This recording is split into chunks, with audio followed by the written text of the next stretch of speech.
నాన్నగారు మీకు చెప్పింది, మీరు పిల్లలకి చెప్పిన పాయింట్ ఒక్క పాయింట్. ఎందుకంటే నేను విన్నాను ఏంటంటే ఫిట్నెస్ ఎప్పుడు మీరు నెగ్లెక్ట్ చేయొద్దు. ఎర్లీ మార్నింగ్ మీరు ఈ టైంకి లేవాలంటే ఖచ్చితంగా లేవాలి, ఇది ఎక్సర్సైజ్ చేయాలి. ఈ రెండు మీ హెల్త్ని మీరు కాపాడుకోండి అని చెప్పని నాన్నగారు చెప్పారని మీకు చాలా నీరండి. It's very important. నాన్నగారు చెప్పింది హెల్త్ కాపాడుకోవాలి, జస్ట్ సినిమాల కోసమే కాదు, ఫర్ క్వాలిటీ ఆఫ్ లైఫ్. యంగ్గా ఉన్నప్పుడు అన్నీ చెల్తా, బాడీ తట్టుకోగలుగుతుంది. Your age, quality of life important. And health బాగున్నప్పుడు బ్రెయిన్ సరిగ్గా పనిచేస్తుంది. బేసిక్గా ఆయన ఫిలాసఫీ అది. అండ్ బ్రెయిన్ సరిగ్గా పనిచేస్తే కరెక్ట్ డెసిషన్స్ తీసుకుంటారు, అది. And quality of life. ఎవ్వరూ ఒకళ్ళు పట్టుకుని తీసుకెళ్ళకూడదు, నువ్వు నీ పని నువ్వు చేసుకోవాలి, అది. నాన్నగారు కూడా చక్కగా తినేవారండి. ఆయన చేయాల్సిన వాకింగ్ అవన్నీ చేసేవారు. We are blessed with good genes. ఆయన జీన్స్ మాకు వచ్చాయి. మీరు అడుగుతున్నారు, ఇందాక అడిగారు ఫిట్నెస్ గురించి. ఇప్పుడు I will tell you where it started. నాకు ఫిట్నెస్ అంటే ఎప్పటి నుంచో ఇష్టం. ఈవెన్ నేను అమెరికాలో చదువుకుంటున్న టైంలో ఫస్ట్ అప్పుడే జిమ్స్ ఓపెన్ అవుతూ మొదలుపెట్టాయి. అండ్ జిమ్కి వెళ్ళి అక్కడ ఇంట్రడక్షన్ అయింది ఫిట్నెస్ మీద. బాగా సన్నగా ఉండేవాడు, చాలా సన్నగా ఉండేవాడు. సో ఎలా మసిల్స్, బాడీ షేపు అదంతా తెచ్చుకోవాలి అని చెప్పి అక్కడ స్టార్ట్ అయింది.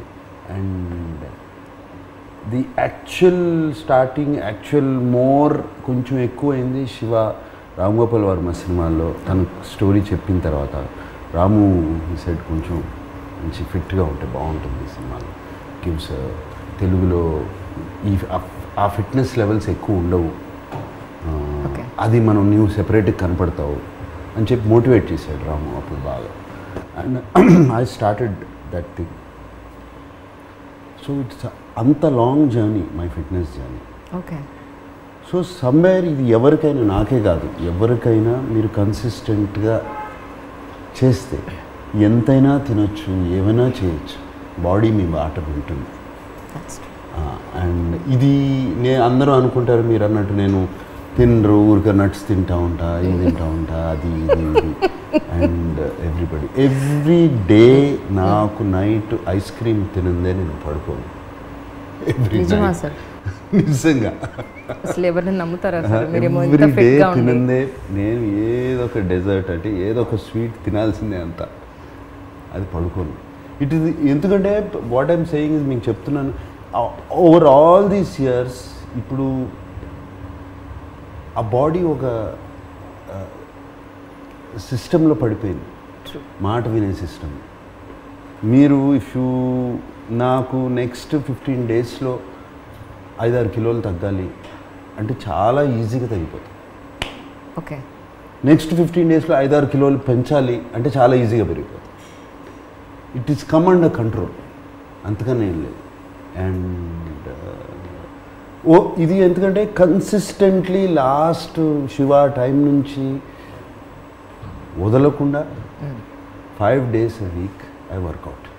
ఓకే. సో అందుకని నాకు అన్నాను చూడండి, ఇది ఏదో వాషింగ్ పొద్దున్నే లేచి నేను బ్రష్ టూత్ పేస్ట్ వేసి కడుక్కుంటాను చూడండి, అలాగే అయిపోయింది ఇది కూడా. ఇది కడుక్కున్నట్టే అది అయిపోయింది, కానీ వెళ్ళి మంచినీళ్ళు తాగేసి స్ట్రైట్గా గో టు జిమ్. రైట్. ఇక పెద్ద ఆలోచన కూడా ఉండదండి, ఆ జిమ్కి వెళ్ళిపోతాను స్ట్రైట్గా. వెళ్ళిపోయి ఆ గంటన్నర, గంటంబావో 45 minutes ఫినిష్ చేసేసుకుని then next step start. So ఈ కన్సిస్టెన్సీ మీద body is listening to me. So that is why నాకు అన్నారు ఇంతకాలం ఎలా ఉన్నారు అంటే ఇదే రీజన్, వేరేదేం లేదు. ఇది ఎవరికైనా సాధ్యం, ఎవరికి సాధ్యం లేదు. మేము రాత్రి బాడీలో పని చేస్తున్నాము, మాకు నైట్ వరకు ఉంది అంటే ఉంది, yes. But your body is also your temple, no? Take care of it. That is not an excuse. Take care of it. మేము పని చేస్తాము, మేము చేసాము. I mean in my earlier days I was working 2 shifts. ఇప్పుడు చేయట్లేదు, కానీ yes ఏదైనా అయినా కూడా చేస్తాం. So it's not that difficult. That's true. Yeah.